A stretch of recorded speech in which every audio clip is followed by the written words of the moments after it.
नमस्कार दोस्तों, index analysis में आपको स्वागत करता हूं।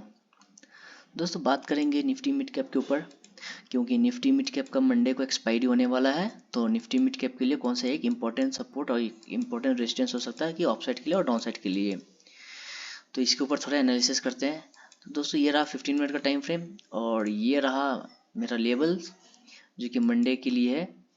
तो मंडे के लिए कौन सा लेवल्स के ऊपर एक आपको शार्प अपसाइड का मूव दिखा सकता है और डाउन साइड के लिए कौन एक डाउनफॉल दिखा सकता है लेवल्स होगा। तो देखिए, मंडे को फ्राइडे को क्या हुआ दोस्तों कि यहाँ पे मार्केट ने क्या किया, यहाँ पे ओपन होने के बाद यहाँ पे ही होल डे ये रेंज में ही मार्केट स्पेंड किया, रेंज बाउंड रहा मार्केट। तो उसके बाद जाकर के क्लोजिंग भी दी है यही रेंज के अंदर में, यहाँ से ना ब्रेकआउट ना ब्रेकआउट। क्या हुआ मंडे को, बैंक निफ्टी, निफ्टी, फिन निफ्टी, सेंसेक्स में सारा में मोमेंटम था, सारा में लास्ट आवर में क्या था कि एक मोमेंटम था। लेकिन क्या हुआ कि निफ्टी मिड कैप में कोई सा भी एक मोमेंटम नहीं था, कोई भी मूव दिखने को नहीं मिला, ना अप साइड ना डाउन साइड के लिए। तो ये रहा एक कंसोलिडेशन। तो मंडे को क्या हो सकता है, इससे पहले जाकर के हम लोग ये देखते हैं। देखिए दोस्तों, क्या हुआ कि इससे पहले का यहाँ पे भी कंसोलिडेशन करने के बाद क्या हुआ कि मार्केट अब गैप अप खुला, गैप अप खुलने के बाद फिर एक यहाँ पे थोड़ा टाइम स्पेंड करने के बाद एक शार्प डाउनफॉल दिखाया। यहाँ पे भी क्या हुआ कि वही सेम हुआ कि consolidation, gap up, downfall, consolidation, gap up, downfall. तो मंडे को क्या हो सकता है, ये नहीं कह रहा हूँ कि मंडे को भी आपको यहाँ पे गैप अप खोले उसका कंसोलिडेशन होके आप पुट का एक ट्रेड बना सकते हैं, ये नहीं कह रहा हूँ। तो मंडे को क्या हो सकता है इसके ऊपर थोड़ा सा बात करते हैं। तो मंडे के लिए आपको एक इम्पोर्टेंस रेजिस्टेंस और एक इम्पोर्टेंट लेवल रहेगा, वो जो कि 10,330 का लेवल। 10,330 का लेवल के ऊपर 15 मिनट का कैंडल क्लोज करता है तो आपको 10,358 का लेवल और 10,365 का ये जोन है जो कि यहाँ तक आपको टारगेट दिखा सकता है। इसके ऊपर निकलने के बाद आपको निकलता है तो 10,381 तक एक टारगेट दिखा सकता है। और डाउन साइड के लिए कौन सा लेवल रहेगा, जो कि 10,290 से को आपको ब्रेक करता है तो 10,275 से सेफ ट्रेडर के लिए क्या रहेगा कि 10,275 के नीचे ही आप एक पुट का ट्रेड बना सकते हैं, क्योंकि ये इंपॉर्टेंट एक सपोर्ट भी हो जाएगा और यहाँ से एक ट्रेंड लाइन भी निकल के आ रहा है। तो ये ट्रेंड लाइन कैसे निकल के आ रहा है, जो कि इसको कनेक्ट कर रहा है। ये ट्रेंड लाइन आपका, सॉरी, ये देखिएगा, ये ट्रेंड लाइन आपका इसको कनेक्ट कर रहा है।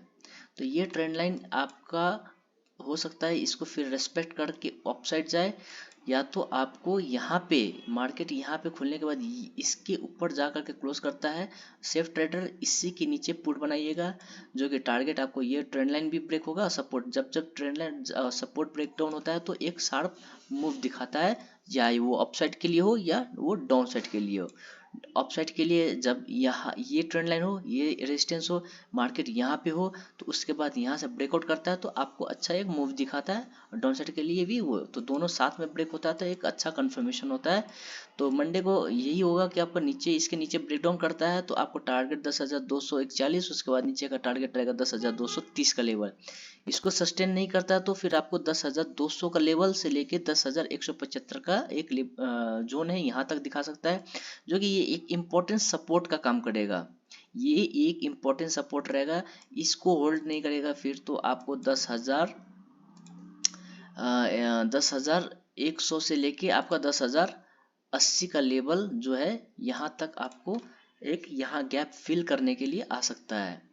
तो ये रहेगी आपका डाउन साइड के लिए, और अप साइड के लिए ये लेवल के ऊपर सपोज मंडे को ये दोनों रेंज के बीच में मार्केट खुलने के बाद देखिएगा, जहां मार्केट निकलता है तो इसके ऊपर निकलता है तो ये टारगेट, इसके नीचे तो ये टारगेट। सपोज आपको मार्केट मंडे को इसके ऊपर खुलने के बाद आपका कैंडल इसके नीचे क्लोज नहीं करता है तो आपको टारगेट यहाँ पर दिखा सकता है, जो 10,358 से लेकर 65 तक का जोन है यहाँ तक। तो आप एक रिस्क, छोटा सा रिस्क ले सकते हैं। 10,358 से 60 तक आप यहाँ एक पुट का ट्रेड बना सकते हैं, जो कि स्टॉप लॉस रहेगा आपका 10,380 से 81 तक का। यहाँ तक एक ये स्टॉप लॉस लेके एक पुट का ट्रेड आप बना सकते हैं।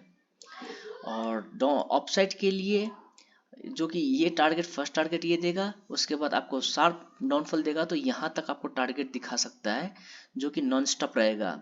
उसके बाद ये ब्रेक करने के बाद ही आपको नीचे दिखाएगा। और अपसाइड के लिए रहेगा आपका यहाँ पे मार्केट खुलने के बाद, सपोज ये रेंज में मार्केट खुलता है या आपका ये लेवल के ऊपर खुलता है, तो उसके बाद जाकर के आप वॉच कीजिएगा कि मार्केट कैसा रिएक्ट कर रहा है। जैसे इसके ऊपर निकलना शुरू कर जाए, उसका ये ब्रेक करने के बाद आप अपसाइड का ट्रेड बना सकते हैं, और नीचे आपको डाउन साइड का। क्योंकि देखिएगा दोस्तों, 10,241 का जो लेवल है, ये भी मार्केट ने अपने आप को बहुत यहाँ पे होल्ड किया, और ये तो एक जोन हो गया। तो यहाँ पे इसको कहीं भी एक जगह नहीं रहा कि मार्केट यहाँ पे एक होल्ड, यहाँ सपोर्ट लेके यहाँ से निकल सके। तो ये इम्पोर्टेंट सपोर्ट और इम्पोर्टेंट जोन रहेगा डाउन साइड के लिए। और अपसाइड के लिए, ये अपसाइड के लिए ये जो लेवल है, ये एक इम्पोर्टेंट रेजिस्टेंस का काम करेगा। ये रेजिस्टेंस का लॉजिक क्या है, तो उसके बारे में बताते हैं।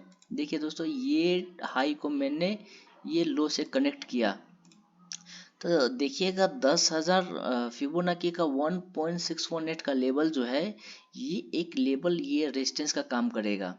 ये जो एक लेवल है रेजिस्टेंस का काम करेगा। और ये रहा आपका 38 पॉइंट का। तो इसके ऊपर और इस 38 पॉइंट के ऊपर ही आपको क्या दिया हुआ है, यहाँ पे एक सब रेजिस्टेंस, यहीं से रिजेक्शन हुआ है। तो ये लेवल के ऊपर ही आपको एक लॉन्ग के लिए ट्रेड बनाने का प्लानिंग कर सकते हैं। तो चलिए दोस्तों, फिर मिलते हैं मंडे शाम को फिर निफ्टी का लेवल्स के ऊपर।